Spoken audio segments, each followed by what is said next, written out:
আজকে সকালেই বেশ বাজার নিয়ে চলে এসেছে, আর সেই কারণে চলে এসেছি রান্নাঘরে। বাজারগুলো আগে গুছিয়ে রাখবো আর তারপরে রান্নাবান্না করা স্টার্ট করব। সকালে জলখাবারে আজকে একটু রুটি বানাবো, রুটি আর একটা ভাজা মতো করব আর কি, পটলের।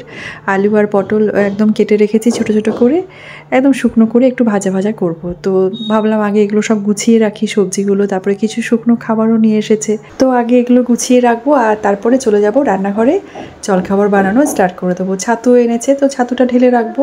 ছাতুটা আমাদের ঘরে প্রত্যেক দিনই খাওয়া হয়, ছাতুর শরবতটা খাই। আর দিশা যখন স্কুলে যায় সকালে ওকে ছাতু শরবত করেই দিই আর কি। যাই হোক, এবার চলে এলাম রান্নাঘরে। আর চাটা ভিজিয়ে রেখেছিলাম, আমি ঢাকা দিয়ে রেখে দিয়েছিলাম। চাটা ছেঁকে নেব, ভাত বসিয়ে দিয়েছি, ভাতটা একটা সিটি পড়লে আমি গ্যাসটা অফ করে দেবো। আর এখানে আমি আলু আর পটল একেবারে ছোট ছোট করে কেটে নিয়েছি, কালো জিরে আর শুকনো লঙ্কা দিয়ে ভাজা করব। তো এই যে প্রেসার কুকারে সিটি পড়ে গেছে একটা, এবার গ্যাসটা আমি অফ করে দিলাম। মোটামুটি 10 মিনিট পর আমি ভাতটা একটু ঝুড়ির মধ্যে ঢেলে রাখবো। যাই হোক, চাটাও ছেঁকে নিয়েছি। আজকে চা আমি আর দিয়াই খাবো, দিয়ার বাবা বললো চা খাবে না। তো এই জিরে ভাজা দিয়ে একটু চা খেয়ে নিলাম আর তারপরে চলে এলাম রান্নাঘরে।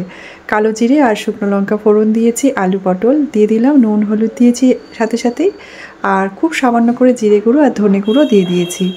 ভালো করে নাড়াচাড়া করে ঢেকে রাখলাম, আর একেবারে শুকনো করে একদম মানে জল দেবো না, ভাজা ভাজা করে নামিয়ে রাখবো। তারপরে ভাবলাম যে রুটিগুলো ঝটপট করে নিই, আর কেননা দিয়ার বাবা রুটি খেয়েও যাবে, আবার আজকে রুটিটা নিয়েও যাবে। আজ আর লাঞ্চে বললো ভাত নিয়ে যাবে না, তো সেই কারণে রুটি একটু বেশি করে বানিয়ে নিচ্ছি, একেবারেই রুটি আর সবজি আর একটু স্যালাড দিয়ে দেবো। সকালে এত তাড়াহুড়ো থাকে, তো সকালে এর বেশি আর কিছু করে দেওয়া যায়ও না। তারপরেও চলে যাওয়ার পরে বাকি রান্নাবান্না করি, আবার কোনো দিন সব রান্নাবান্না হয়েও যায়। যেদিন একটু সকাল থেকে স্টার্ট করি কাজ করা, সব দিন তো আর সমান হয় না, এক দিন একটু ধীরে ধীরে কাজ করি আর কি। মনে হয় একটু বসে থাকি, আর একটু বসে পড়লে কিন্তু সব কাজেরই লেট হয়ে যায়। তো যাই হোক, রুটিটা বানানো হয়ে গেছিলো, আর রুটি ভাজা আর একটা করে কলা আর একটু স্যালাড দিয়ে দিলাম। এদিকে দিশাও চলে এসেছে রান্নাঘরে। আমি দিয়াকে আর ওর বাবাকে যখন দিচ্ছিলাম খাবারটা সার্ভ করে, ও নিজে নিজেই নিতে চলে এসেছে। তো আমি বললাম ঠিক আছে তুই বস, আমি তোকেও দিয়ে দিচ্ছি। দিশা আজকে স্কুলে যায়নি, ওর আজকে মাথা যন্ত্রণা করছিল স্কুলে যাওয়ার সময়, তো বললো মা আমি আজকে যাব না। আমি বললাম ঠিক আছে তুই রেস্ট কর। তারপরে দিশাকেও খাবারটাকে দিয়ে দিলাম, ও খেয়ে নিল। যদিও পটল খেতে চায় না, ও পটল ওর একদম অপ্রিয় খাবার, তবে এইভাবে ভাজা করে দিলে মোটামুটি খেয়ে নেয় আর কি, বেছে বেছে। পটলটা খুব একটা পছন্দ করে না দিশা, দিয়া দুজনেই পটল খুব একটা ভালোবাসে না।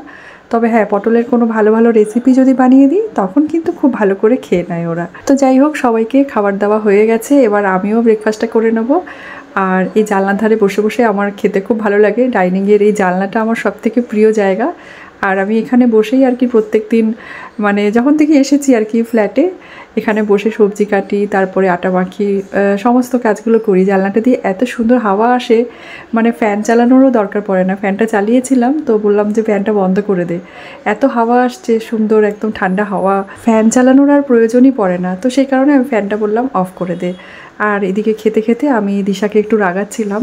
ওকে রাগালে না ও খুব মানে রেগে যায়, আর ওর মুখটা দেখতে আমার খুব ভালো লাগে। ওকে আমি আর দিয়া এত রাগাই, দিয়াও তো মানে এত পেছনে লাগে ওর, সে আর বলার নয়। যাই হোক, দুজনে মিলে গল্প করতে করতে ব্রেকফাস্টটা করে নিলাম। তারপরে রান্নাঘরে চলে এসেছিলাম। রান্নাঘরে কয়েকটা বাসন ছিল, ব্রেকফাস্ট করার পর যে কটা বাসন ছিল সব ধুয়ে পরিষ্কার করে নিলাম। আর আজকে একটু ওল বানাবো, ওলটা নিয়ে এসেছে। তো ওলটা দেখি কিভাবে বানানো যায়, কারণ দিয়া দিশা খুব একটা পছন্দ করে না। তো ওলের ডালনা করব, তো আমি এর মধ্যে একটু পনির দিয়ে দেবো। পনিরটা দিলে মানে দিয়া দিশা খেয়েও নেবে, আর দিশাকে তো বলা যাবে না যে ওল রান্না করেছি, তো সেই কারণে একটু পনিরও দিয়ে দেবো। ও ভাববে আলু আর পনিরের ডালনা রান্না করেছি। আজকে যেহেতু মঙ্গলবার, তো সেই কারণে মঙ্গলবারটাতে নিরামিষ রান্নাবান্নাই করি। আর কালকে সোমবার ছিল, কালকেও নিরামিষই খেয়েছি, কারণ এখন শ্রাবণ মাসের সোমবারগুলো যেহেতু আমি মন্দিরে যাই, পুজো করি, তো সেই কারণে সোমবারগুলোতে আর আমিষ রান্নাটা করি না, আমিষ খাইও না। আর নিরামিষ রান্না করতেও ভালোবাসি, আর নিরামিষ খেতেও কিন্তু আমি খুব ভালোবাসি। আর আমার মেয়েদেরও হ্যাবিট হয়ে গেছে, ওদের সেরকম কোনো ব্যাপার নেই যে নিরামিষ বা আমিষ রান্না হতেই হবে। ওরা আমার হাতে যে কোনো রান্নাই পছন্দ করে, সেটা যাই রান্না করি না কেন। আর সত্যি কথা বলতে আমার মেয়েগুলো এতটাই ভালো, মানে নিজের মেয়ে বলে বলছি না, ওদের কিন্তু সেরকমভাবে খাওয়া দাওয়ার কোনো ঝামেলা নেই। তবে হ্যাঁ, আমি রান্নাগুলোকে একটু ভালো করে টেস্টি করে বানিয়ে দিই ওদের জন্য আর কি।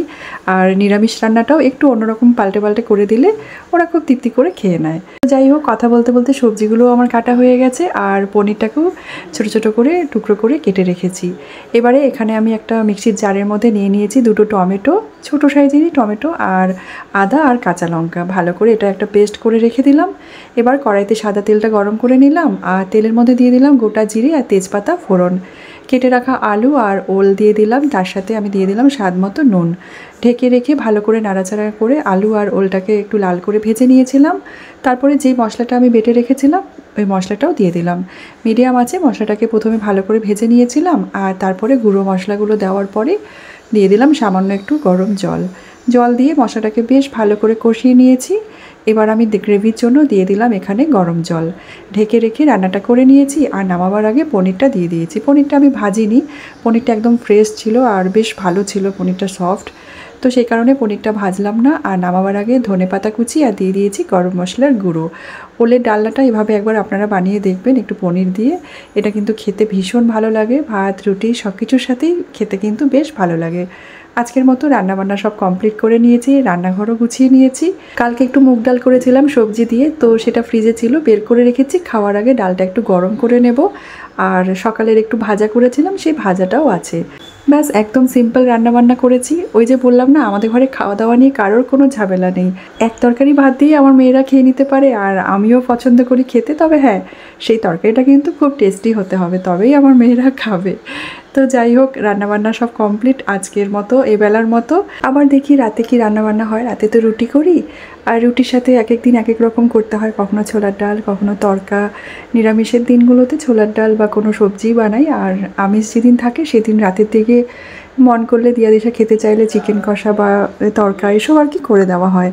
তো যাই হোক, রাতের ব্লগ আপনারা অনেকেই বলেন শেয়ার করতে, রাতের ভিডিওগুলো, তবে মানে সময় করে উঠতে পারি না। রাতের ভিডিও শ্যুট করলে আবার সেই এডিটিংয়ে সময় যায়। এমনিতেই সকাল থেকে দুপুর অবধি যে ভিডিওগুলো শ্যুট করি সেগুলো আপনাদের সাথে আবার এডিটিং করে শেয়ার করি। তবে রাতেরটা অনেকেই কমেন্ট করেন, অনেকেই রিকোয়েস্ট করেছেন দিদিভাই রাতেরটাও আমাদের সাথে শেয়ার করো। তবে খুব শিগগিরই আপনাদের সাথে আমি রাতের ব্লগগুলো আবার শেয়ার করব। এবার লাঞ্চটাকে সার্ভ করে নিলাম আর দিয়া দিশাকে কখন থেকে ডাকছি খেতে বসার জন্য। আমি যদি একটু কিছুক্ষণ বসে থাকি তাহলে ওদের দুজনেরই খুব জোর খিদে পেয়ে যায়। আর যখন আমি রান্নাঘরে খাবার মানে রেডি করব, বাড়বো, তারপরে খাওয়ার জন্য ডাকবো, তখন আর ওদের খিদে পায় না। সেই তখন মানে ডেকে ডেকে আমি পরেশান হয়ে যাই। তারপরে এসে দুজনে মিলে খেতে বসে। যাই হোক, আমিও নিয়ে নিয়েছি, সার্ভ করে নিয়েছি, একসাথেই তিনজনে খেয়ে নিচ্ছি। আজকের ব্লগটা তাহলে এখানেই শেষ করছি। ভিডিওটা ভালো লাগলে অবশ্যই একটা লাইক করে কমেন্ট করতে ভুলবেন না। আমি আপনাদের কমেন্টের অপেক্ষায় থাকবো। আর আপনারা সবাই খুব ভালো থাকবেন, সুস্থ থাকবেন। ধন্যবাদ।